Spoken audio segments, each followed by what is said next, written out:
Mais um episódio do podcast Além do Cérebro, o episódio onde a gente fala muito sobre cérebro, emoção e comportamento. E hoje eu não tô aqui do lado da minha digníssima, ela não conseguiu vir hoje. Tenho certeza que ela estaria acrescentando muito brilho aqui para esse episódio, mas hoje eu trouxe um cara sensacional pra gente conversar bastante sobre a história de vida dele e com isso trazer aquele olhar sobre o comportamento que eu sempre tento extrair aqui para que vocês tenham essa percepção. Tô falando do meu queridíssimo Guto Ribeiro. Seja bem-vindo, meu cara. Meu amigo Márcio, que honra, cara, tá aqui no seu podcast. Fiquei triste porque a Laris não veio. Eu acho que ela ficou sabendo que era eu. Ela falou, não, Guto, eu não vou, porque é brincadeira. Laris, te amo, viu? Cara, que honra. Obrigado pelo convite. Imagina, sou cara. seu fã, seu admirador. Aquela música, eu sou seu fã, eu sou seu admirador. E assim, é um prazer. Você e a Laris são presentes de Deus na nossa vida, né? Eu acho que do último ano, né, dos últimos meses, eu acho que foi um dos maiores presentes que a gente recebeu de Deus, foi a amizade de vocês, e eu estou muito feliz, me sentindo honrado pelo convite. Imagina. Eu que me sinto honrado. Bom, o Guto ele tem esse livro aqui, que já traz a história de vida dele. É um livro em que, cara, quando eu li esse livro, na hora que eu li, eu disse, cara, esse cara tem que estar no podcast, porque tipo, tem muita coisa aqui que dá pra gente extrair sobre essa parte de comportamento. E eu já queria começar com isso. Como foi a história desse livro? Qual foi a ideia de colocar nesse livro? O que é que você traz, assim, qual que é o diamante, o tesouro que você consegue extrair nessa obra aqui? A primeira coisa que a gente tem que falar, quando a gente fala de vida, a arte de escolher, né, sobre o meu livro, a primeira coisa é que eu tinha abuso de leitura, muita raiva de leitura. Uau. Eu estudei muito na minha vida, mas eu sempre estudei obrigado. Lá em casa, a minha mãe tinha uma didática muito boa de ensino. Ou passa ou apanha. Então, meu amigo, o que eu apanhei na vida, P para 10 eu levei sozinho. Então, assim, eu nunca fiquei reprovado um ano, nunca fiquei de recuperação nenhum ano na minha vida, né? Mas apanhei muito. Porque quando eu tirava uma nota baixa, no outro bimestre eu já tirava tipo um 9, um 10, porque era P o mês inteiro. Então, assim, era uma didática excelente. Não façam isso hoje com seus filhos, né? Mas naquela época funcionou muito. E eu apanhei tanto que eu acabei virando professor. Me tornei professor, eu sou formado em pedagogia, né?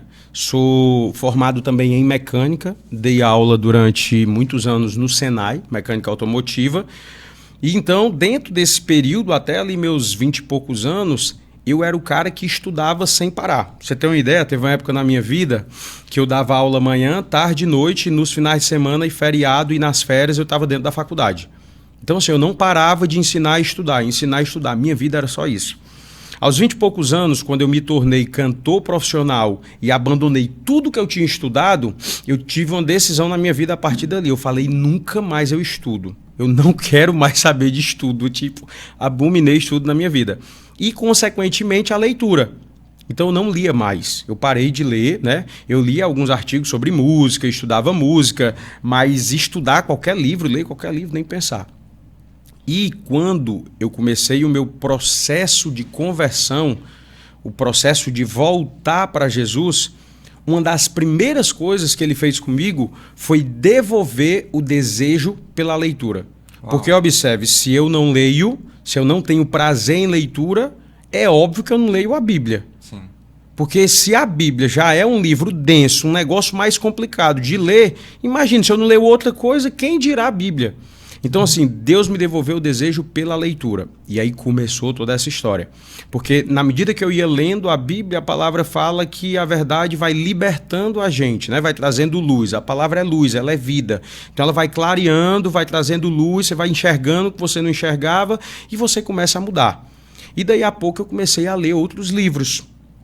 Comecei a ler muito Paulo Vieira, fiz o método CIS e a vida foi, as engrenagens foram encaixando. Quando chegou ali na pandemia, eu já estava 50% do caminho andado em um processo de total conversão da minha vida, né? Eu já estava nesse caminhar e nesse passo a passo. E naquele momento, uma noite eu cheguei para minha esposa e falei assim, amor, hoje eu não vou dormir com vocês. Vocês vão lá deitar, que eu vou ficar aqui escrevendo. Estou sentindo um desejo muito forte no meu coração de escrever. E eu acho que vem música nova aí. Eu sou compositor desde criança, né? Tenho muitas composições. E eu falei, deve ser música. Sentei, orei, e naquele momento que eu comecei a orar, foi estranho, porque foi como se eu tivesse entrado numa imersão e eu tivesse voltado no meu passado. E eu comecei a ver a minha infância. Uau. E aquilo foi muito estranho para mim. Eu comecei a escrever, e quando eu orava, Deus me levava para um lugar, me mostrava uma coisa, mas era uma parada tão forte que eu conseguia sentir o cheiro do local, eu conseguia ver a roupa que eu e as pessoas estavam naquele dia. Era um negócio assim louco, parecia que eu estava dormindo e sonhando com aquilo real, assim, sabe? E aí eu escrevi no primeiro dia umas 10 páginas. Aí quando foi no outro dia, a Lohane olhou para mim e falou assim, e aí, amor, eu quero ouvir a música, como foi que ficou? Eu falei, amor, eu tô entendendo não, essa música deve ser Faroeste Caboclo, porque eu vou dizer uma música que tem mais de 10 páginas, esse negócio tá errado. Aí ela, como assim? Eu falei, pois é, eu também não sei, eu não entendi. Mas tá aqui, fui escrever aqui, umas 10 páginas. O que é mais doido, Deus começou a mostrar as coisas assim do meu passado, da minha infância, eu tô entendendo nada. Segunda noite, amor, vou escrever de novo. Todo mundo foi dormir. Olha como é que eu fazia. Até então não existia um projeto de um livro. Não, que livro? Jamais na minha vida eu imaginei que escrever um livro, jamais. Olha como era que eu fazia. Todo mundo dormia, eu abria só o meu notebook, baixava o brilho ali, e a gente tem uma lanterninha lá em casa, que ela é tipo uma mãozinha assim, ó. Aí eu botava só a iluminação em cima do teclado, tudo escuro, baixava o brilho do computador, orava e escrevia, orava e escrevia. E aí, segundo dia, pá. Lohane, e aí, amor, como foi que ficou? Eu digo, eu não sei, eu escrevi uma carrada de coisa aí, mas eu não tô entendendo nada. E fui seguindo o processo. E assim foi entrando noite, saindo noite. E lá, eu acho que pro 15º dia, eu nem sei exatamente assim, eu comecei a entender o que Deus estava fazendo na minha vida. Tinha algo em comum em tudo que eu escrevia. Sempre que Deus me voltava em algum momento da minha vida, Deus me mostrava alguma decisão que eu tinha tomado. Eu falei assim, Deus está me mostrando todas as escolhas que eu fiz. Não só as minhas, mas as escolhas que alguns amigos fizeram no mesmo momento que estavam comigo. E Deus começou a me mostrar para onde a vida deles foram e para onde a minha vida tinha ido. O poder da escolha. Uma única escolha pode mudar a sua vida para sempre. Não existe escolha inútil. Toda escolha tem resultado ou consequência. Ah, Guto, como assim tudo? Eu vou dar um exemplo aqui bem clichê. Cara, escovar os dentes. É uma decisão, você pode escovar o dente ou não escovar. É uma coisa simples? É uma coisa besta? É. Agora para de escovar os dentes um bocado de tempo. Lá no futuro você vai ficar banguelo, feio, morrendo com dor de dente, arrancando o dente, sofrendo, por causa de uma escolha simples de não escovar os dentes. Então toda escolha tem resultado ou consequência. O que eu falo para as pessoas é assim, escolha certa, resultado. Escolha errada, consequência. Esses resultados e consequências podem ser a curto, médio, longo prazo ou até para a vida inteira. Existem estudos que falam que nós fazemos cerca de mais de 2.000 escolhas por dia. Caraca, como assim, Guto? É porque a gente escolhe no automático. Acordei. Não, vou dormir mais 10 minutinhos. Não, vou levantar. Não, vou alongar. Não vou alongar. Vou fazer uma atividade física. Não vou. Vou comer saudável. Não, vou comer porcaria. Não vou comer não porque não vai dar tempo. Eu estou atrasado. Vou a pé, vou de ônibus. Não, vou por essa rua, vou pela outra. Tudo é escolha, filho. O tempo inteiro nós estamos escolhendo. Só que qual é o problema disso? Quando você começa a escolher o tempo inteiro, você entra no piloto automático. E você começa a escolher as coisas sem pensar na consequência ou no resultado. Esse é o grande lance. E aí quando Deus começou a me mostrar tudo isso no livro, eu fui escrevendo, e lá na frente ele foi trazendo clareza. Porque até então tinha coisas que eu escrevia lá que eu dizia, por que eu estou escrevendo isso? O que é que tem a ver o fulaninho aqui nessa história? O que é que, tipo assim, não fazia sentido para mim. Mas Deus estava mostrando, eu estava escrevendo. Lá na frente do livro, Deus conectava as histórias e me mostrava o porquê que ele estava me mostrando a vida do fulaninho. Inclusive, tem uma história nesse livro que é, assim, para mim, uma das mais fantásticas. Deus me mostrou um momento em que, na minha adolescência, eu sentava com alguns amigos no terraço da casa de um amigo, que isso era super comum na favela. A gente ficava sentado na laje da casa, bebendo cachaça e vendo o pessoal na rua, assim, lá embaixo.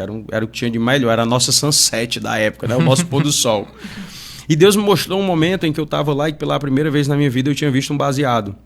E aquele baseado passou na roda, passou pela minha mão, olhei, achei fedorento, peguei, passei. Os caras, pai, Guto, não vai fumar? Eu digo, bicho, isso fede demais, cara, eu odeio cigarro, cara. Meu pai é fumante, eu tenho abuso de cigarro.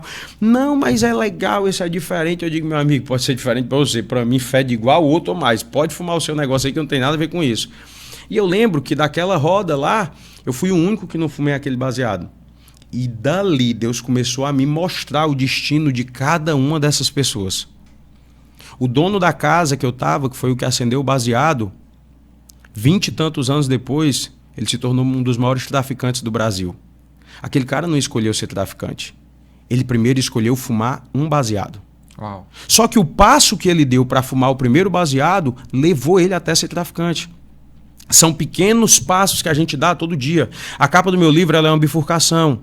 Se você estiver bem aqui no meio e você der um passo para a direita ou para a esquerda, não vai fazer quase nenhuma diferença. Porque é um passo. Você está até vendo o outro que está aqui do lado, então e aí? Frente. Só que lá na frente, filho, 20 anos depois, 12 anos depois, você foi para um lado e o outro foi para o oposto. E foi isso que Deus me mostrou. Então assim, vamos lá, da roda que estava comigo. Um virou traficante, inclusive está preso hoje, né? Mas ainda está vivo. Outro eu vi morrer na minha frente, trocando tiro com a polícia quando completou 18 anos de idade. Um encontrou uma mulher crente, mudou a vida dele, ele se converteu, hoje é empresário, dono de coisa de confecção, está muito bem de vida. Uma mulher salvou a vida dele, apresentou Jesus para ele, certo? E tinha um outro elemento que eu não sabia do paradeiro dele. E ficou faltando a história desse cara no livro. Eu fui embora, Deus foi me mostrando a vida de todo mundo, o que tinha acontecido com todos que decidiram fumar o baseado naquele dia, mas faltou um cara. E na noite que eu estava escrevendo, eu falei assim, Deus, e o fulaninho, que eu não sei notícia dele, onde é que ele tá? Beleza, fui dormir, quando foi no outro dia de manhã eu acordei e tinha uma mensagem no meu celular. O meu irmão, Guto, tu lembra do fulano de tal? Eu digo, claro. E eu pensando, esse cara era o cara que eu estava ontem escrevendo e pensando nele. Cara, tu não sabe o que foi que aconteceu com ele essa noite. Ele foi fuzilado com vários tiros na cara. Nossa. 20 e tantos anos depois, o meu amigo foi fuzilado com tiros na cara por uma escolha de fumar um baseado que ele fez lá atrás. Você consegue entender a gravidade? Mas Guto, ele simplesmente virou usuário, se envolveu tanto, devia aos traficantes, não tinha como pagar, os caras foram lá e fuzilaram a cara dele, filho. Por causa de droga, por causa de dívida de droga. Mas você acha que ele escolheu essa morte? Não, ele escolheu fumar um baseado. Aquele baseado levou ele à dependência, ao vício. E 20 e poucos anos depois ele morreu desse jeito. A pergunta que eu faço para você que está assistindo a gente hoje, quais são as escolhas que você está fazendo? Você faz escolhas conscientes ou inconscientes? Você faz escolha de qualquer forma ou você para antes de tomar uma escolha, uma decisão na sua vida? Por exemplo, eu vou casar. Você vai casar com quem? Quem é a pessoa que você está escolhendo para viver o resto da sua vida com você? Você acha que só pelo tesão, pelo prazer, porque ela é bonita, isso, aquilo, ela é o suficiente para você? Quando você escolhe qual é a faculdade que você vai fazer, você está escolhendo uma coisa que te faz feliz ou é só pelo dinheiro para você passar uma vida inteira desgraçado, sofrendo, fazendo o que você não gosta? Isso é muito sério. A gente precisa entender. E sabe o que é mais louco de tudo isso, Márcio, que eu vou te falar? Pergunta a qualquer pessoa que está muito mal na vida dela. Aquele cara que está lascado. Aquele amigo que tu não vê há 10 anos, 20 anos. Quando tu encontrar com ele, pergunta assim, e aí, velho, como é que tá? Tá tudo bem? Eu garanto a você, como ele vai responder para você. Pois é, eu tô como a vida quis. Não, eu tô como o destino quis. É como Deus quer, né? Sabe por quê? Porque é mais fácil para ele botar a culpa na vida, botar a culpa no destino, botar a culpa em Deus. Ele bota a culpa em qualquer pessoa, menos nele, porque as pessoas não sabem o que é ter autorresponsabilidade, o poder da escolha, o poder da autorresponsabilidade. Eu nunca perguntei isso para uma pessoa para dizer assim, pois é, bicho, fiz umas escolhas tão erradas lá atrás, tô pagando um preço tão caro pelo que eu fiz. Eu nunca ouvi isso. Sim. Olha que louco. Por quê? Porque a culpa sempre é do outro. A culpa pode ser de qualquer pessoa, desde Deus. E quando eu estava escrevendo sobre isso no meu livro, eu falei assim, mas Deus, por que a gente é assim? Aí eu fui buscar na Bíblia. E o mundo sempre foi assim. Se você for lá para Gênesis, Adão e Eva, na hora que Deus chega no paraíso, que ele diz assim, Adão, comeu, não foi bichão da fruta? Ele diz, não, eu não. Foi a mulher que tu me deu, que me deu do fruto. Ou seja, de quem é a culpa? Da mulher. Ou tua que me deu a mulher. Aí Deus chega pra Eva e fala assim, Eva, comeu, não foi da fruta. E eu? Não, não foi bem assim, não. A serpente que tu colocaste no jardim me enganou, me seduziu. E eu comi por causa dela. Ou seja, a culpa é de Deus de novo. Sim. Porque foi tu que botou a serpente aqui. E cadê a minha autorresponsabilidade? Se naquele momento, talvez, Adão e Eva tivessem olhado pra Deus, tivessem dito assim, Deus, a gente comeu, a gente errou, a gente não confiou em ti, me perdoa. Talvez ele tivesse resolvido todo o problema da humanidade. Mas o homem preferiu ser arrogante, prepotente, colocar a culpa até em Deus, o orgulho, a vaidade. Não, a culpa não é minha, a culpa é sua. Foi você que me deu isso. Que é o que a gente faz na nossa vida até hoje. E por isso nós pagamos um preço tão alto. Simples assim. Uau, uau. Nossa. Vou até tomar uma água aqui que eu falei demais. Cacetada, hein? Desculpa aí, viu? Imagina.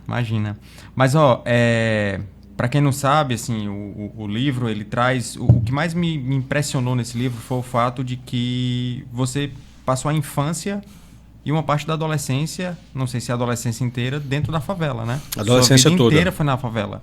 Eu saí da favela, eu já tinha 21, 22 anos, eu acho, por aí, mais ou menos. Eu sou ruim de data, mas é mais ou menos isso. Isso mais me impactou. Porque, tipo assim, uma vez eu vi um comentário de um neurocientista falando assim, que talvez a maior tragédia de uma pessoa...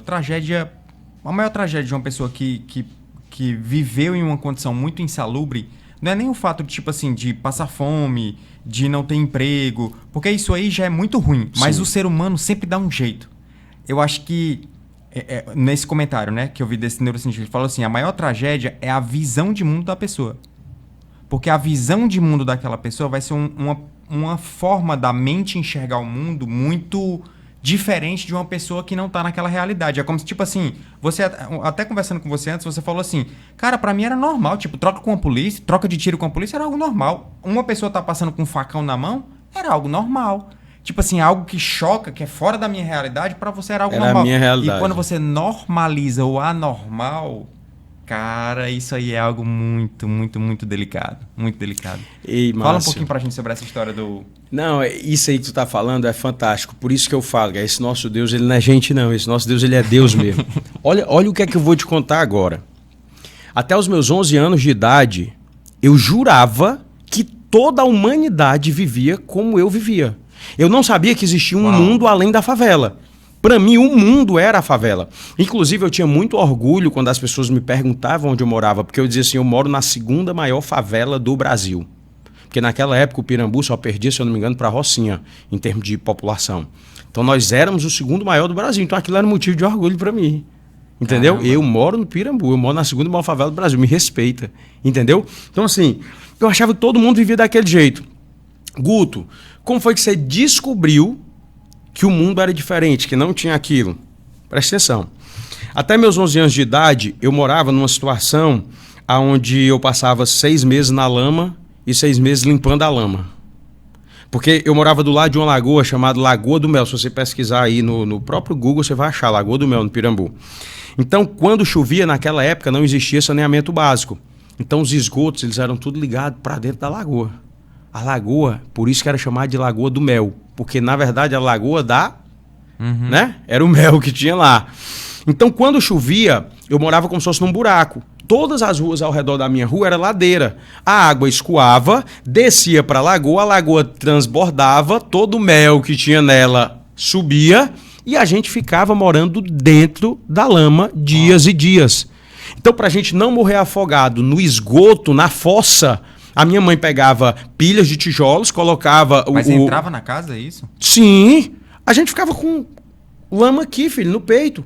Pra gente não morrer afogado, as crianças, a minha mãe botava um beliche em cima de pilhas de tijolos e colocava a gente lá em cima. E ali a gente ficava pra não morrer, porque descesse morrer afogado, tinha que nadar na lama. Nossa.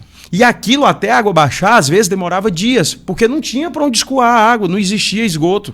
Então a água, o solo aqui ia absorvendo e ia baixando aos poucos, as paredes davam choque, entendeu? Era um negócio louco. E quando baixava, era um transtorno para jogar os móveis fora, porque não prestava mais, para tirar toda a lama. Ficava 2 palmos de lama dentro de casa para você limpar e tirar. Você tem noção, não. Só que para mim tudo aquilo era normal. Às vezes era até prazeroso, porque quando ficava desse jeito eu não precisava ir para o colégio, eu ficava em casa com meus pais. Eu achava aquilo o máximo. Pra mim era tudo diversão. Só tinha uma coisa que me magoava muito nessa época. Os meus amigos pegavam tábuas de madeira e isopor, iam lá pra cima na ladeira, jogava naquela enxurrada da enchente, da lama, e vinha surfando de lá até chegar, mas era quase 1 quilômetro de descida. E a minha mãe não deixava eu fazer aquilo, quer dizer que eu não podia brincar na lama. E aquilo me ofendia muito. Eu ficava triste, eu dizia, meus amigos tudo vão, só eu que não vou, todo mundo vai. Ela dizia, você não é todo mundo, então você vai ficar aqui. E aquilo me magoava pra caramba. Mas então tava tudo certo. O problema era só que minha mãe não deixava eu brincar na lama, mas tava todo mundo vivendo daquele jeito. Com 11 anos de idade eu descobri que existia outro mundo. 11 anos de idade. Olha como que aconteceu. A minha mãe, eu cheguei pra ela e falei, mãe, naquela época que começou a alugar videogame, né? Era, assim, a sensação do momento, as lan house. Aí eu cheguei e falei, mãe, eu queria jogar videogame, assim, e tal. Ela falou, eu não tenho dinheiro. Perturbei muito, ela me deu 50 centavos, uma moedinha de 50 centavos. Naquela época, 1 hora de videogame era R$1. Naquela época, você tá falando década de 90, Rapaz, eu não 80? sei, eu tinha 11 anos, eu nasci em 82, tipo 91, 92, eu acho que por aí. Mais ou menos isso. Aí eu fui jogar o videogame, isso era 2 horas da tarde mais ou menos, foi logo depois do almoço. Eu sentei, aluguei meia hora de videogame, pra você que tem a minha idade, você vai saber o que é que eu estou falando, pra jogar no Super Nintendo, o soccer, o futebol, e tinha que ter muito cuidado, porque se você derrubasse o controle, você perdia meia hora, e eu só tinha alugado meia hora e perdia tudo. Então eu ficava bem quietinho ali jogando. E eu lembro, Márcio, que eu tava jogando videogame, e do meu lado parou o dono da Lan House, que é um grande amigo meu até hoje. E na hora que ele parou, ele tava comendo alguma coisa, ele tava com uma pireca assim bonita, transparente, comendo um negócio que na hora que eu olhei, bicho, eu fiquei com a boca cheia d'água, o negócio era bonito, textura bonita. Eu falei, ei, Evandro, o que é isso aí que tu tá comendo? Ele falou, cara, isso é pudim. Eu falei, o quê? Pudim. Quer? Eu digo, rapaz, tem aí pra vender, se tu quiser, pode pedir. Aí eu falei, rapaz, fiquei olhando. E fiquei com aquilo assim na cabeça, com água na boca, pudim, pudim. Nunca tinha visto pudim na minha vida. Aí eu desci a ladeira, terminou minha meia hora, eu desci a ladeira correndo. Cheguei lá em casa, mãe, que é? Eu quero pudim. Pudim? Onde foi que tu viu o pudim? Eu digo, lá na Lan House, lá no Vando tem. Ela disse, não tem dinheiro não.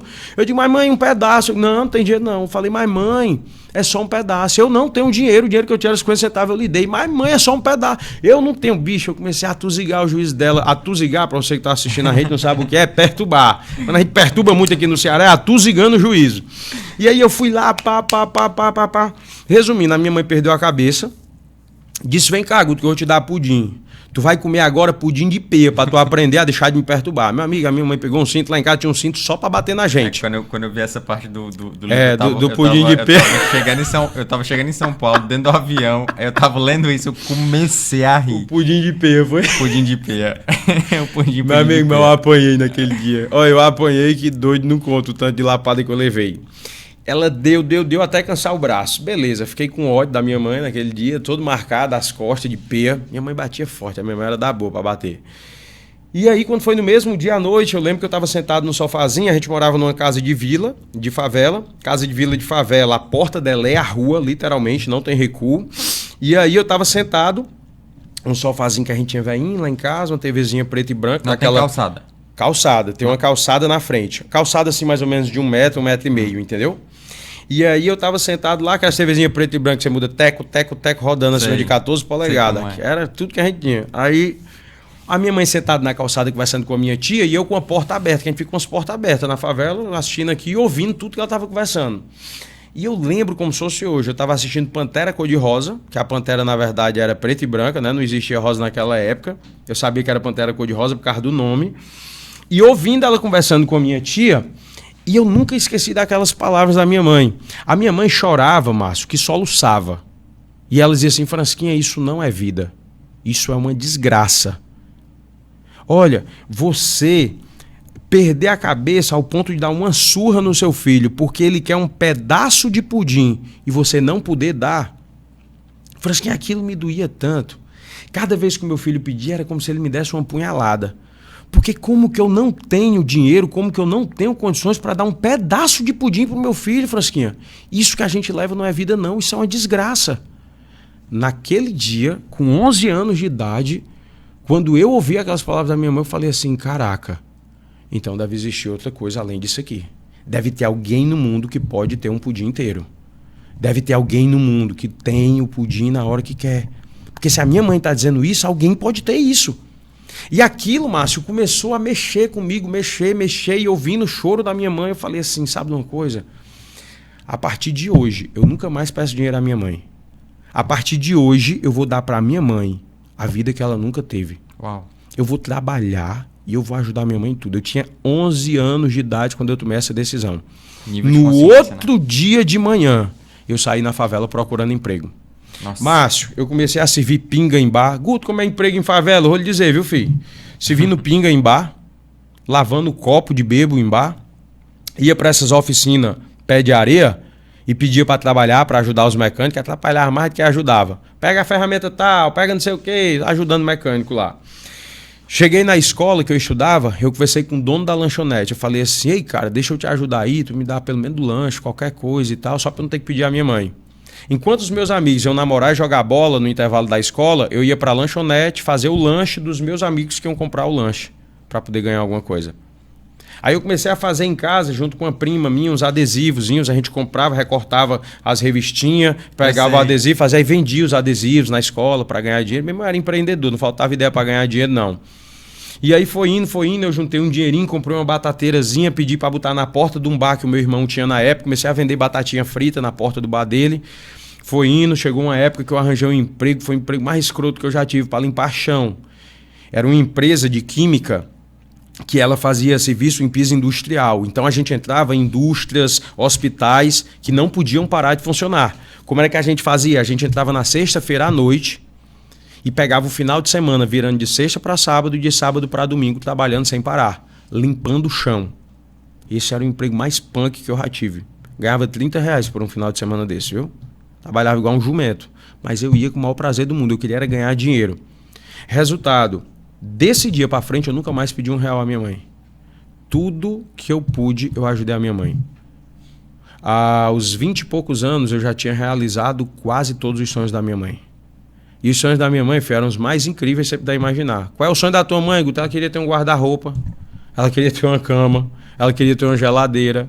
Coisas que qualquer pessoa, é comum, é uma coisa que todo mundo tem, mas ela nunca teve. Eram os sonhos da minha mãe e que eu ia realizando. A casa que o meu pai começou da minha mãe, ele morreu e não conseguiu terminar. Quem terminou a casa da minha mãe fui eu. Eu, minha esposa, claro, que sem minha esposa eu não faço nada, e uma irmã minha que também ajudou com muita coisa lá, com o marido dela e tal, e abençoou a vida da minha mãe. Mas se não fosse isso, a minha mãe nunca tinha nenhuma casa terminada, né? A casa da gente era só no piso morto, as paredes rebocadas mais ou menos, e pronto, acabou-se. Então, assim, uma decisão que eu tomei que mudou toda a minha história e toda a minha vida. Naquele dia, Márcio, eu poderia ter me tornado um derrotado, acabado, destruído e falido. Porque uma criança com 11 anos ouvir aquilo, tipo assim, meu irmão, eu não sou ninguém, eu não sou nada. Sim. Entendeu? Eu tinha duas possibilidades ali. Ou eu dava uma guinada e mudava a minha vida realmente, eu não nasci para isso, ou então tinha me acabado ali. E que bom que Deus me deu essa luz para que eu mudasse a minha vida. E quando eu falo para você que é Deus, é porque realmente é Deus. Porque eu não conhecia nada além da favela. Eu não conhecia nada além daquele mundo que eu vivia. E olha que louco. Com 11 anos eu comecei a trabalhar. Com 12 anos eu não tinha condições de ter uma bicicleta e eu passava fome na favela. Passava muita necessidade. O almoço, a comida da gente era a minha mãe que colocava. Porque se fosse a gente colocando, a gente podia colocar demais e deixar o outro sem comida. Então era bem regradinho ali. Certo? 12 anos eu tô falando isso. Isso quantos filhos dentro de casa sua mãe tinha? Lá era assim, minha mãe, meu pai, 4 filhos, que aí já daria 6 pessoas, só que sempre tinha uns agregados que vinham do interior para tentar a vida e morava com a gente. Então sempre teve no mínimo 7, 8 pessoas morando na minha casa. Isso uma casa com 3 metros quadrados. Casa de favela é assim, ó, 3 metros quadrados, passa uma meia parede e a sala. 3 metros quadrados, outra meia parede é o quarto. 3 metros quadrados, outra parede é a cozinha. E o banheiro é dentro da cozinha. Pega 3 metros quadrados, aí tira 1,5 metro quadrado assim, bem no cantinho, dentro da cozinha. É o banheiro. Você tá fazendo o almoço, o outro fazendo a necessidade dele aqui do lado aqui. É desse jeito. Entendeu? E morava ali 7, 8 pessoas, a vida inteira. Dormia em beliche, dormia em rede, dormia no chão, dormia de qualquer jeito, a gente se virava. Mas isso era bom, isso não era ruim não. Confesso a você que eu amava aquela minha vida ali. A gente podia faltar muita coisa, mas sobrava amor. né? As surras, as coisas, era uma forma de amar que a minha mãe não sabia expressar. Sim. Então era na peia. Aquilo era o único recurso que ela tinha. Ela foi criada na peia e ela achava que peia era o que resolvia. Mas a gente tinha muito amor. Eu fui muito amado pelos meus pais. Isso eu tinha de sobra dentro da minha casa. Nunca faltou, né? Então, eu me perdi. O que era que eu estava falando antes da Casa da Favela, que eu estava falando Você sobre... falou ter pessoas lá dentro? Sim, 12 anos de idade eu estava nessa condição dentro da favela. E 12 anos depois, com 24 anos, eu estava sentado no meu escritório com uma revenda de motos, olhando para o meu estoque, vendo 20, 30 motos, tudo nova, usada, misturada assim e tal. E eu falando assim, meu Deus, como é que pode? Há 12 anos atrás eu não tinha o que comer. 12 anos depois eu sou dono de uma revenda de moto. Como é que explica isso aí se não for Deus? Eu não tinha visão para aquilo. Eu não tinha entendimento para aquilo. Se não for Deus, quem foi que me levou até ali? Eu trabalhei, eu fiz a minha parte. Guto, qual é a tua parte? É o natural. O sobrenatural quem faz é Deus. Guto, qual é a tua parte? É o ordinário. O extraordinário quem faz é Deus. A gente faz tudo aquilo que a gente pode. E Deus faz tudo aquilo que a gente não pode fazer. Eu acho que aqui tem uma cena muito, muito forte. Que é aquela cena da sua mãe chorando e você com 11 anos de idade. Isso aqui já me chama muito a minha atenção. 11 anos de idade você tem uma chave. Duas coisas que eu tiro daqui. Primeiro, com 11 anos é uma cabeça... É como se, tipo assim, eu até estava conversando ontem com o Romário. O Romário também chegou a morar um tempo na favela. Ele falou, na favela a gente é adulto muito precoce. Sim. E você é obrigado, se você virar adulto, você morre. A favela te engole. Tem atitudes minhas até hoje, que às vezes eu peço desculpa à minha esposa, porque às vezes eu sou ríspido, às vezes eu sou grosso, mesmo sem querer, porque a favela faz você ser assim. Filho, na favela, a lei é o seguinte... Não, é a lei da sobrevivência. Então, como era a lei lá em casa? Se apanhar na rua, apanha em casa. Não brigue com ninguém. Não entre em confusão. Agora, se entrar, meta a chibata, meu amigo. Não apanhe. Se você apanhar lá, você apanha aqui também. Então, essa era a lei da sobrevivência.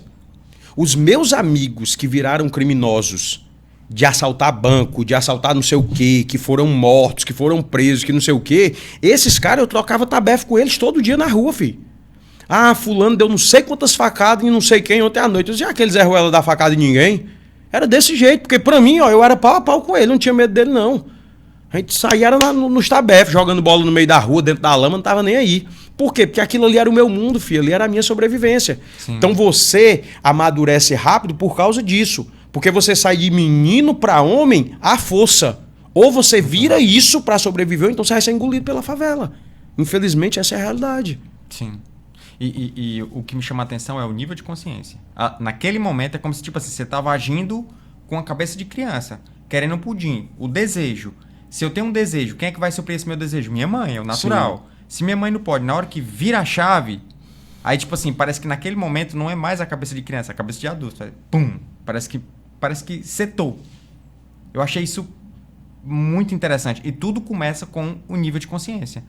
Porque se você não tivesse escutado aquilo não tivesse doído, você não tivesse percebido o que tá por trás, né? Tipo assim, minha mãe me bateu, mas ela tá existe uma dor existe ali, uma né? dor. Então, é como se você tivesse visto o outro lado da história. É porque assim, ó, antes de ver a minha mãe chorando, de dia, que eu tava com ódio dela, a minha mãe me bateu por quê?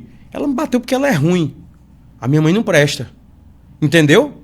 À noite, a minha mãe tá chorando. Eu ouvi o clamor dela. Eu vi o arrependimento sincero dela. Eu vi o sofrimento dela. A tua mãe te bateu por quê? Porque eu fiz ela sofrer. Sem querer, eu causei uma dor tão profunda nela, aquele fato dela não poder me dar um pedaço de pudim doeu tanto nela, que ela se desequilibrou emocionalmente e o que ela achou foi uma peia pra mim. Sim. Porque se eu bato, ele vai parar de pedir e ele vai parar de me ferir. Entendeu? Nossa, genial. É a característica da compaixão, da empatia. Eu quero trazer uma situação aqui, Márcio.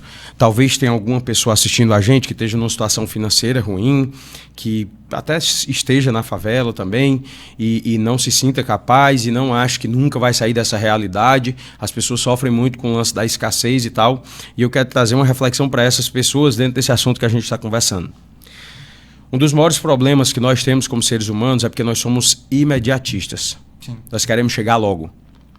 Às vezes você pega um Waze, um Google Maps, e você vê ele mandando você ir por um caminho, mas você quer ir por outro porque você acha que por lá é mais rápido.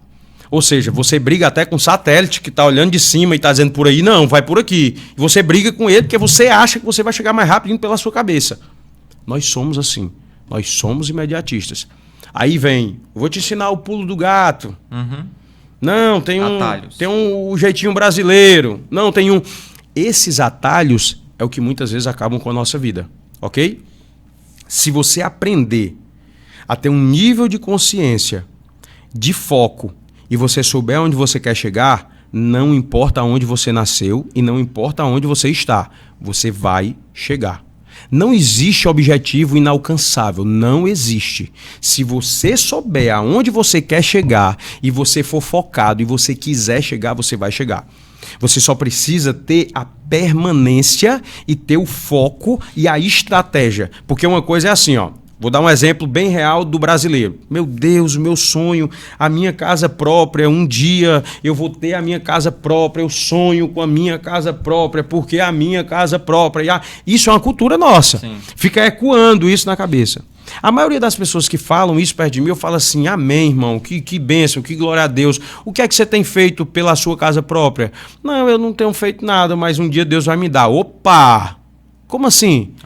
Deus vai mandar uma casa lá do céu para você, vai construir, vai jogar você dentro? Filho, o nosso Deus, ele não faz nada que você possa fazer. Nada!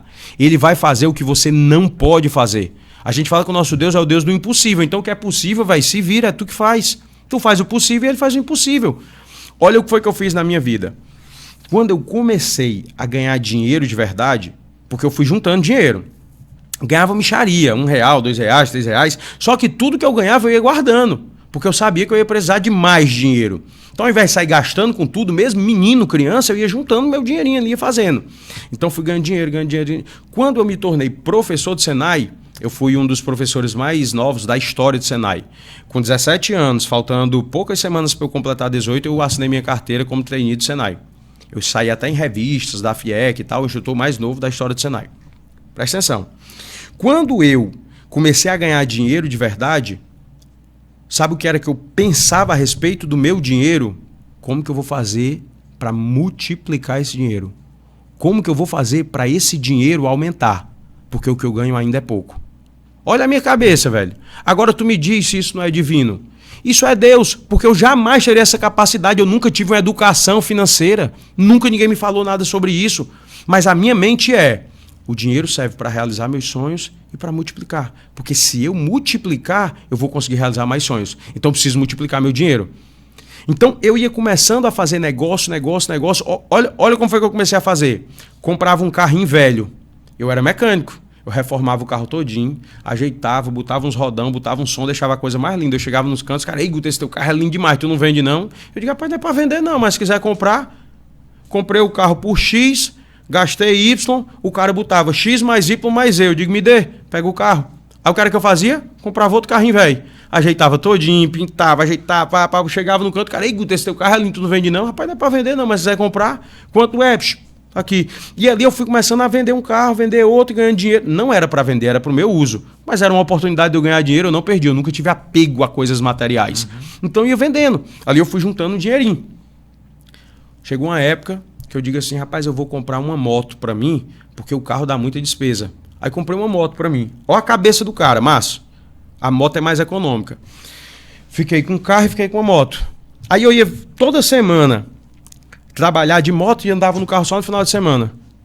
Aí quando foi um dia eu parei e pensei assim, rapaz, peraí, esse valor desse carro, investido, o carro na garagem, eu rodo nele só no final de semana, esse negócio tá errado. Eu pago IPVA, eu pago seguro, eu pago licenciamento, pago um monte de coisa. Eu ando no carro 2 dias por semana e esse carro guardado aqui só me dando despesa.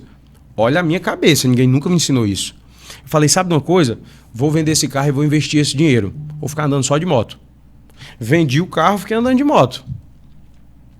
Um primo meu estava na época construindo um hotel na Paraíba. Ficou sabendo que eu estava com esse dinheirinho. Aí ele me ligou e falou, ei, primo, eu tô sabendo que tu tá com dinheiro aí, tá querendo investir e tal, quer me emprestar não esse dinheiro e tal. Era uma pessoa da minha família, eu confiava e dizia, primo, não era pra emprestar não, investir em outra coisa aqui, mas se for pra você, como você é da família, eu lhe empresto. Não, eu lhe pago 2% ao mês. Eu digo, tá ótimo. Me dê só o número da conta, transferi a conta pra ele, o dinheiro. Ou seja, o carro que tava me dando prejuízo começou a me dar 2% ao mês. E eu continuei andando de moto. Com pouco tempo que eu tava andando de moto, eu parei e pensei assim, cara, esse dinheiro que eu recebo de juros dá para eu pagar a prestação de outro carro. Eu vou comprar outro carro. Comprei outro carro. Fiquei andando de moto, de carro de novo, e agora eu já tinha o dinheiro de um carro lá. Só que eu trabalhava muito, bem rapidinho, eu quitei o carro. Não, juros, é financiamento, tem juros, não sei o que, eu vou quitar logo esse carro. Quitei o carro. Agora eu já tinha uma moto, um carro e outro carro emprestado a juros lá. Aí daqui a pouco, vende esse carro, ganha um dinheirinho de novo. Pega outro. Vende esse carro, ganha um dinheirinho. E aquilo foi... Quando eu pedi demissão na empresa, que eu saí, eu já tinha dinheiro para montar uma revenda. Já tinha a minha própria revenda. Com 24 anos. Agora, pelo que eu ganhava, eu jamais teria uma revenda com 24 anos. Por que eu tive uma revenda com 24 anos? Porque eu fiz o meu dinheiro multiplicar. A minha pergunta para você, você sonha em ter seu carro, você sonha em ter sua casa própria, você sonha em fazer algo a mais na sua vida. Mas o que é que você tem feito por isso? Você está só sonhando? Você está só parado e pensando? Qual é a estratégia que você tem bolado para isso? Como é que você pensa de fazer isso? Eu digo para as pessoas, mas que a forma mais fácil de você conseguir objetivos ousados, grandes, é assim, ó. Cara, eu sonho em ter minha casa. Ok, quanto é a casa? É 1 milhão. Vou chutar aqui. Casa é 1 milhão. Ok, beleza. Põe um objetivo de 10 anos. Em 10 anos eu quero ter uma casa de 1 milhão. Vixe, quanto mais de 10 anos é longe demais. Calma, bonitão. Pega 10 anos, divide no meio. Se eu tenho que ter 1 milhão em 10 anos, em 5 anos eu tenho que ter meio milhão. Opa, já ficou mais perto. E se eu dividir isso aqui por 5? Eu preciso ter 100 mil todo ano. Opa, para eu ter 100 mil todo ano, quanto é que eu tenho que ter por mês? Opa, começou a clarear. Agora, como que eu vou fazer para conseguir esse dinheiro? E aí você começa a traçar um plano. Aí você consegue chegar. Agora, se eu só disser assim, vixe, 1 milhão é dinheiro demais. Não, é longe demais. Não consigo não. Vixe, é muito dinheiro. Você não vai conseguir nunca, filho. Sim. Se você não der o primeiro passo, o cara que corre uma maratona, 40, 50, 60 quilômetros, como é que ele começa? Ele divide. Ele dá o primeiro passo. Se ele não der o primeiro passo, ele não faz. Agora, se ele for dar o primeiro passo, pensa assim, meu irmão, tá tão longe de acabar esses quilômetros, ele nem sai. E ele divide. Quem vai correr maratona divide, tipo assim, vou focar nos 20, primeiro 20. Aí depois dos 20, só mais 10. Aí depois dos 10, porque isso vai trazendo uma perspectiva de meta, né? Sim. Isso vai instigando. Uma coisa que você me falou lá, voltando lá, vou voltar aqui um pouquinho lá para aquela cena do pudim. Na hora que você ganha nível de consciência. Você falou assim, foi Deus, isso foi Deus. Na minha perspectiva, na minha visão, veja se você concorda. Deus, ele coloca o querer e o efetuar dentro da gente. E esse querer e o efetuar é o que a gente começa a gerar desejos e sonhos. Sim. Então eu começo a enxergar algo que não existe. Isso é fé. Sim. Eu começo a enxergar algo, esse algo não existe, isso é fé. Se eu só enxergo e não faço nada, é uma fé sem obras. Morta. Que é morta. Não faz sentido. Total. É um sonhador ingênuo. Total. Então, quando você falou assim, isso foi Deus, cara, pra mim fica muito claro, sabe? Como é que uma pessoa com a cabeça de criança, que você mesmo falou uma frase aqui pra mim que me chamou muita atenção, essa de, cara, até 11 anos eu achava que o mundo era aquilo ali. Era aquilo ali. Então, tipo, como é que vem essa sensação que faz você começar a se mover, que faz dar uma virada de chave. Como é que a semente se abre, né? Como é que a Isso. semente se abre. Isso. E você falou, tipo, a gente faz o possível, Deus faz o impossível. Eu acredito que toda a proteção, todo o encaminhar, toda pessoa que chega no caminho e dá uma oportunidade, um cara da lanchonete que chega lá e te acolhe, dá uma oportunidade, te ensina algo, te solta uma frase, que tu pega aquela frase. Eu acredito que por trás disso, um dia a gente vai saber a mão de Deus em tudo isso. Com certeza, eu não tenho nem dúvida. Eu não tenho dúvida alguma. Tudo que a gente passa, tudo que Deus permite que a gente passe, até o que não faz sentido, é porque Deus tem um propósito, um plano para tudo isso. Olha, se eu não tivesse passado pelo que eu passei, hoje eu não seria a pessoa que eu sou. Hoje eu não estaria sentado aqui dando essa entrevista conversando com você. O Guto de hoje, ele foi forjado pela favela, pela necessidade, por tudo que ele passou. Eu não seria o homem que eu sou hoje se eu não tivesse passado por tudo que eu passei. E como eu sou grato a Deus. Talvez se eu tivesse nascido em um berço de ouro, talvez se eu tivesse nascido em uma condição onde eu tivesse tudo que eu podia, eu nunca tivesse nem encontrado Deus. Talvez eu fosse um cara soberbo, arrogante, prepotente, cheio de mim mesmo. Tão cheio de mim que não tinha nem espaço para Deus. Entendeu? Como eu sou grato a Deus por tudo que eu sofri, por tudo que eu passei. E assim, nós estamos falando de um detalhe mínimo ou outro do meu livro. Dentro do meu livro, histórias como essa do Pudim, você lê o livro, você sabe, tem dezenas e dezenas. Eu quero encorajar você que está assistindo a gente a adquirir o meu livro. Guto, como que eu adquiro o seu livro? Você vai no meu Instagram, é @GutoRibeiroOficial. No meu Instagram, lá na bio, tem o link para você conseguir. Você só clica no link, que é na livraria Leitura. Você compra em qualquer lugar do Brasil e do mundo. Aonde você estiver, você vai lá, clica no link, você vai receber na sua casa o meu livro, certo? Por que eu quero te encorajar? É porque eu quero ganhar seu dinheiro, eu quero vender livro? Graças a Deus não. Eu não vivo disso, eu não ganho dinheiro com livro. O dinheiro arrecadado com o meu livro, ele só serve para duas coisas. Para impulsionar a minha missão, para que eu continue pregando o evangelho, para que eu continue levando a palavra para mais pessoas e para abençoar vidas. Existem vários institutos que eu e minha esposa abraçamos e que nós ajudamos financeiramente, e o dinheiro do livro também é para ajudar essas pessoas. Então não estou querendo que você compre o meu livro para você me dar alguma coisa não, dinheiro, não quero de seu dinheiro não. Eu quero que você compre porque eu tenho certeza que Deus vai falar com você através desse livro, através de tantas histórias que tem aqui, não só da minha vida, mas de uma forma geral de outras pessoas também. Eu tenho visto o mover de Deus, a transformação de Deus. Eu tive uma vez levando uma palavra para umas mulheres lá no presídio, na UP, né, na Unidade Prisional Feminina. E Deus falou, leva o teu livro, dá o teu livro para elas. E lá eu levei, deixei, não pode entregar para elas, mas eu entreguei lá na biblioteca, deixei alguns exemplares para elas poderem ler e fui embora. E alguns meses depois eu recebi um áudio de uma pessoa lá da nossa igreja. Eu passei, eu acho que uma semana chorando todos os dias ouvindo esse áudio. O áudio dela falava assim, Guto, eu estou passando aqui a pedido das meninas lá da UP. Elas mandaram te dizer que através do teu livro, várias mulheres se converteram, foram batizadas. E hoje existem GCs, grupo de oração dessas mulheres, dentro do presídio. Nossa. Amigo, isso não tem preço. Isso não tem preço. Existem coisas na nossa vida que você fala assim, caraca, que eu zerei a vida, se parasse aqui já valeu a pena. Esse testemunho que eu recebi, lógico que isso não foi um trabalho só do meu livro, longe disso, existe uma igreja viva lá dentro, a nossa igreja tem esse trabalho fantástico. Quero aproveitar aqui para honrar a vida do Rodinelli, da Denise, que são os pastores do campo online, lá das UPs, que são pessoas sensacionais. Existem centenas de voluntários que estão ali todo final de semana falando sobre Jesus, falando sobre aquilo, mas o que eu estou querendo dizer é que aquela moça, ela focou no livro. Ela falou, fala pro Guto que a gente queria muito receber ele aqui novamente um dia para falar o que Deus fez na nossa vida através do livro dele. Sabe por quê? 90% daquelas mulheres que estão ali, ou até mais, elas estão vindo da onde? Da favela. Elas não tiveram oportunidade. E elas conseguiram enxergar na vida de um cara que viveu tudo que elas viveram a mão de Deus. Caraca, se Deus fez na vida dele, ele pode fazer na minha também. E isso é extraordinário. O meu livro não é para me glorificar, para uau, é o Guto. Cara, eu não sou nada. Eu não sou ninguém. Eu sou um simples instrumento usado pela mão de Deus. Deus só manda e eu faço. Guto, e quem é você? Eu sou só a seta, filho. Eu só aponto assim. Eu digo assim, ó, é ele ali, ó. O cara é ele ali, ó. Jesus, o nome dele, ó. Guto, e tu? Não, eu sou o cara que fica apontando para ele. Ó, se tu for para esse cara aí, ele mudou minha vida. Vai mudar a tua também. É só isso. O meu trabalho, eu vou fazer igual o João Batista, eu não sou digno de amarrar nem a sandália dele. Eu sou só a pessoa que aponta. Eu estou só preparando o ambiente, o caminho para ele chegar, porque na hora que ele chegar, meu amigo, ele resolve.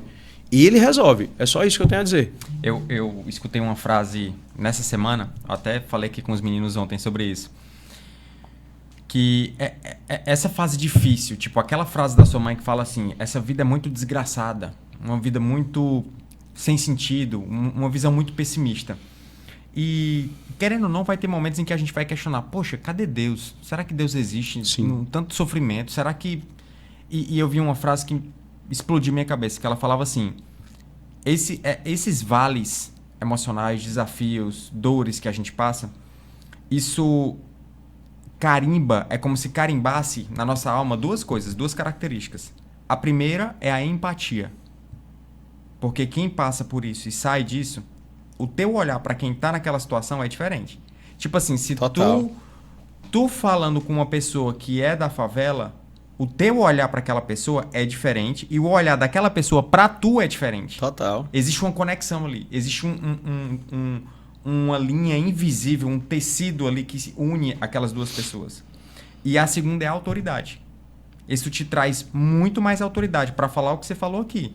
Tipo assim, da pessoa criar estratégias, da pessoa que foca em algo. Se ela foca, ela vai conseguir. E isso traz uma autoridade, porque você passou por isso. E essas duas características, a empatia, o propósito, a empatia e a autoridade, ela conecta a gente com o propósito, com o nosso propósito de vida. Total. Deus tem um propósito de vida para todo mundo e eu encorajo todo mundo realmente a se fazer essa pergunta. E essa é a minha próxima pergunta. Qual é o propósito do Guto? Cara, que legal.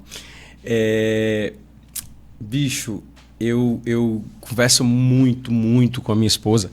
Eu acho que uma das coisas que a gente mais tem conversado na nossa vida nos últimos anos, o nosso propósito, a nossa missão, o nosso propósito, a nossa missão, o nosso propósito. O propósito de forma genérica, assim, de forma total, né?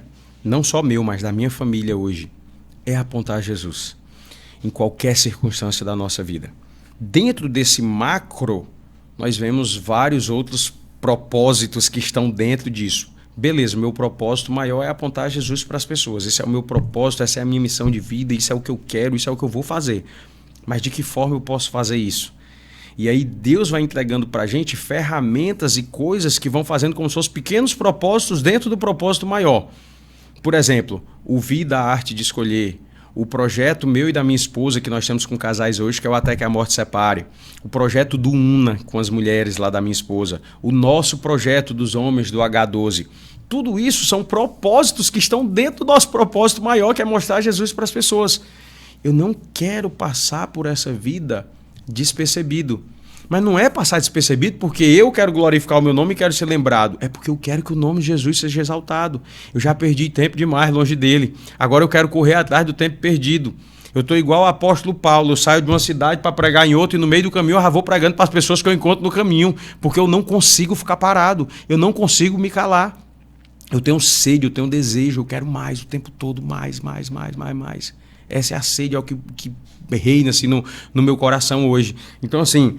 O propósito de vida, a missão de vida, para que nós nascemos? Todos nós nascemos para adorar a Deus. Todos nós nascemos para glorificar a Deus. Todos nós temos um vazio do tamanho de Deus que só Ele pode preencher. Isso é para qualquer um, é para mim, é para você, é para qualquer pessoa. Eu conheci um cara que, assim, meu Deus, eu agradeço muito a Deus pela vida dele, da família dele, pelos ensinamentos que ele já me deu. Esse cara hoje é crente, é um cara cristão, um cara muito decente, mas esse cara caminhou a vida dele quase toda muito longe de Deus. Muito rico, muitas mulheres, batia na esposa, e esse cara teve 3 filhos. E uma vez eu tive o privilégio de passar um final de semana numa casa dele, com ele, uma mansão dele, e um dia a gente estava no almoço, estava eu, minha esposa, ele e a esposa dele. E ele, assim, quase que chorando, olhou para mim e falou assim: Guto, eu daria tudo que eu tenho para ter os meus filhos de volta. Uau. Eu falei: como assim? Fala mais, eu não estou entendendo. Ele falou: eu tenho tudo, mas eu perdi o que eu tenho de mais precioso, que são meus 3 filhos. Eu falei: mas por que você fala isso? Ele falou: olha, se eu estiver aqui, os meus filhos não vêm para cá. Meus filhos só vêm para cá quando eu não estou. Se eu for para a fazenda, os meus filhos não vão para lá, eles só vão para a fazenda quando eu não estou. Os meus filhos não se relacionam comigo. Nossa. Sabe por quê? Eu estava andando dentro do terreno dele, desse lugar que a gente estava, eu e ele na frente e minha esposa atrás com a mulher dele. E eu estava com meu filho no tum-tum aqui. Eu adoro andar com o Pedro Augusto aqui no tum-tum, nos braços e tal. E a esposa dele olhou para minha esposa e falou assim: eu acho tão lindo a forma que o teu marido te trata e o jeito que ele trata o teu filho. Eu não tenho a lembrança de um dia o meu marido ter carregado um filho no tum-tum dos braços. Ele passou a vida inteira só ganhando dinheiro.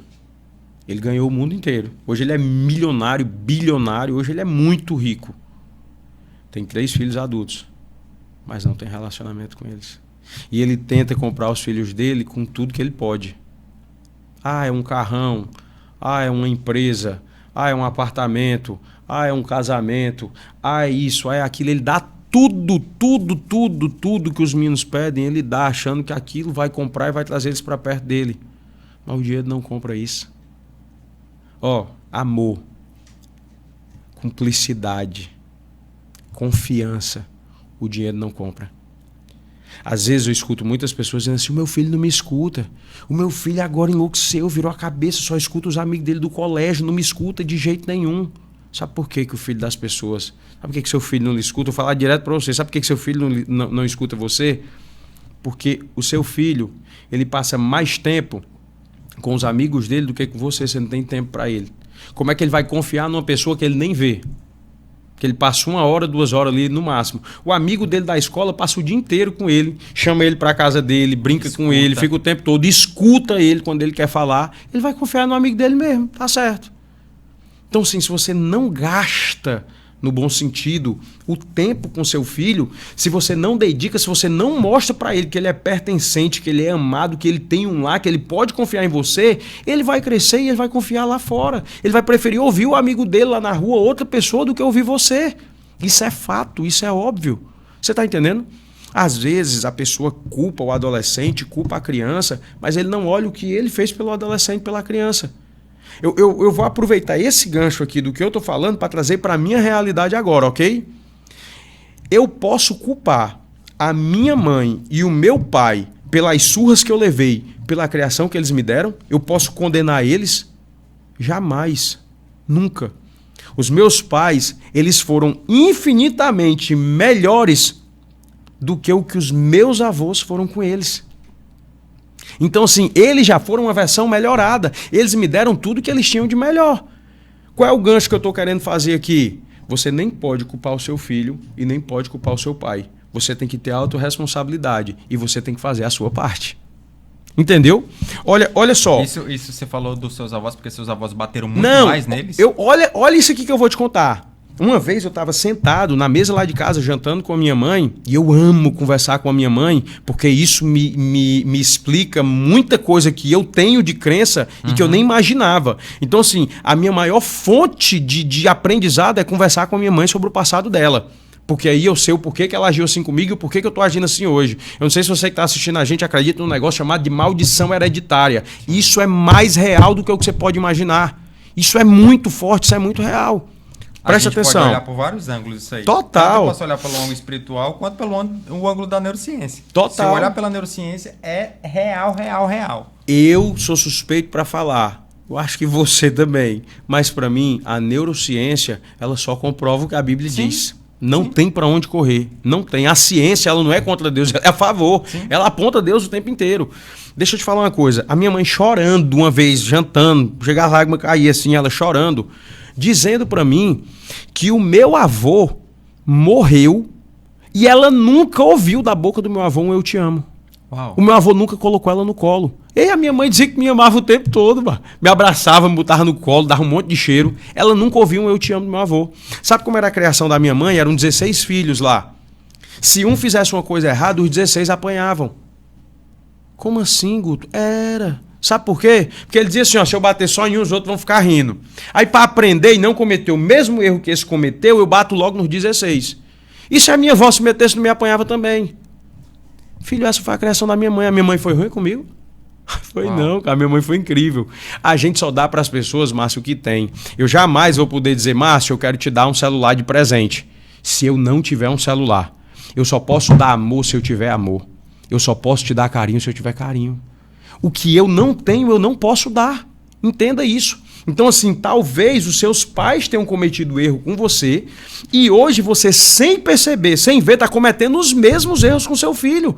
Você tem o poder na sua mão para quebrar essa maldição. Você tem o poder na sua mão de fazer com que a geração do seu filho não passe por tudo que você passou. Agora, falando do meu pai. O meu pai, com 9 anos de idade, perdeu a mãe dele. Era ele mais uma carrada de irmão.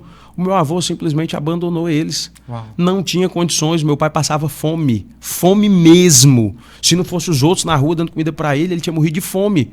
O meu pai passou por tudo que você puder imaginar. Teve que virar homem antes do tempo também. Aí o meu pai virou alcoólatra, adúltero, fumante. Eu vou culpar o meu pai tem culpa disso? Isso foi a cultura que ele aprendeu no interior. O homem que é homem bebe cachaça, o homem que é homem tem rapariga, o homem que é homem derruba boi, o homem que é homem... Eu vou culpar o meu pai de quê? Ele foi muito melhor do que o que ele poderia ser. Então, se a gente precisa entender as pessoas, quebrar esse padrão e recomeçar. Eu posso ser o cara que vou mudar a geração da minha família daqui para frente. Eu posso ser o divisor, o ponto de partida daqui para frente. A minha família nunca mais será a mesma. Em nome de Jesus, eu vou quebrar todas as maldições. Entendeu? Esse poder Deus entrega na nossa mão. Deus nos dá esse poder. Então, como que você chega nesse nível de consciência, de entendimento? Palavra. A palavra cura, a palavra liberta, a palavra exorta, a palavra transforma. Eu vi uma frase essa semana que eu até postei ela, que eu achei fantástica. A Bíblia não é difícil de ser compreendida. A Bíblia, ela é difícil de ser engolida, porque ela constrange. Porque ela bate, e às vezes ela bate forte. Meu amigo, o que eu já fui moldado, o que eu já fui sofrido, amassado, massacrado. Às vezes eu vejo Deus me pegando, igual literalmente um oleiro, assim, pegando barro e esmagando o barro todinho para começar o vaso do zero de novo. É o que eu sinto, às vezes, na minha vida, sabe? Cheio de vaidade, às vezes, cheio de arrogância, cheio de prepotência, mesmo sem perceber. E Deus vai moldando, Deus vai fazendo, vai formulando, transformando. Ei, meu amigo, eu já mudei muito. Ainda tenho muito que mudar ainda.